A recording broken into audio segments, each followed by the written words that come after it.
So it dawned on me that not a lot of you know what I do for a living. You might just see this bit of my life where I show you some clothes and occasionally how I edit a YouTube video. Oops, gosh, okay, I'm new to this. So growing up, I was always a little bit of an entrepreneur. I started a duct tape business when I was in middle school. I literally sat here and made duct tape wallets, duct tape hats, duct tape bracelets, pretty much anything that you can wear, I made into duct tape. And I would go around my school and I would like, what do you want today? Making $20 a day as a middle schooler. That's plenty of money for a middle schooler.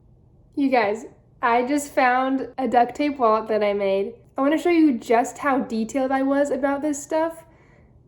Like, I was so determined to be like the best of the best in the duct tape world, for whatever that means. Check this out. First off, it's a McDonald's wallet. The fact that I still have this and it's remained in this great of shape,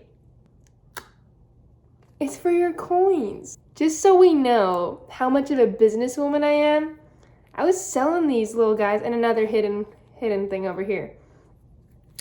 Oh my goodness, I'm super impressed with myself. Like, cool. Well, I am honestly thoroughly impressed with how good I was at making duct tape stuff. Oh my goodness. 1, 2, 3 slots, 2 hidden slots here, a coin slot, plus another hidden slot here. Had to show ya.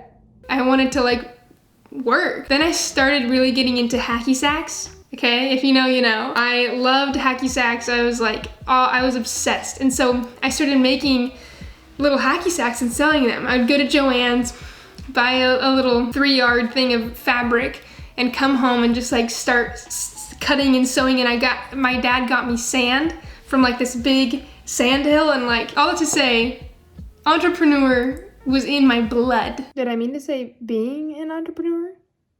Entrepreneurship? I don't know. When I was 15, I got my first job at Dairy Queen. Who wouldn't want to work at Dairy Queen? There you go. Come on, that sounds pretty fun. I was 15, and at the time that they could hire me at 15, my parents would take me to work because I didn't have my license yet. I was 15, I had a permit. After Dairy Queen, I got a job at Zoomies, you know, selling clothes. And then after that, I worked at a church being a videographer, and then after that, I worked at Dutch Bros Coffee. And that was the end. Here we are. All that led to me wanting to work for myself. In 2019, I officially started my wedding videography business.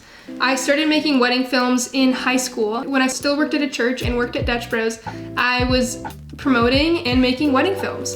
They obviously were mediocre and I was just starting, but that's where anyone is when they first start. So I started making wedding films and I was like, this is actually like building traction.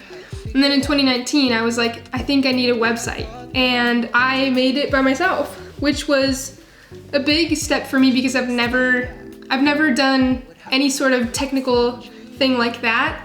Building a website took me a while. It took me forever. Yeah, I started my my wedding videography business called Tails in 2019. When you get into videography, weddings are just like the bread and butter of it all.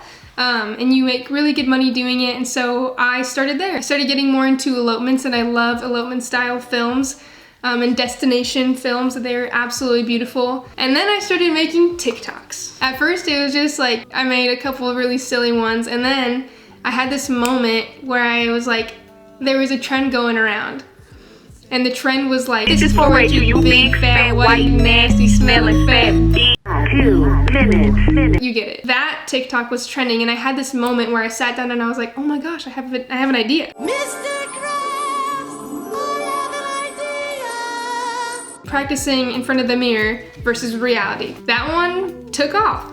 Obviously, it wasn't like I expected it. I wanted to share on TikTok my fashion and my style. And not that it's like anything like crazy, but I like what I wear, and so I wanted to share it and share how I style my clothes, and so I did that. So once my TikTok started getting more and more engagement, I think it built traction towards my Instagram, and so I got, brands were reaching out for me to post on Instagram. I'm obviously a really like small creator, but it's really cool to be able to have these companies reach out to me, and also me be able to reach out to companies and get the opportunity to work with them and create for them, that to me is incredible. I never thought that I'd be in a place to be able to do that. So that kind of leads us to where I am today. So today I am making wedding films, elopement films. Here's a little idea of what I create. So long silent movies, the quiet dances on the screen.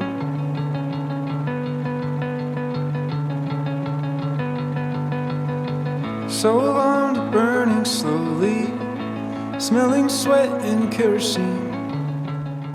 And then on top of doing wedding films, I am making YouTube videos and working with brands for TikTok and Instagram to promote their brand.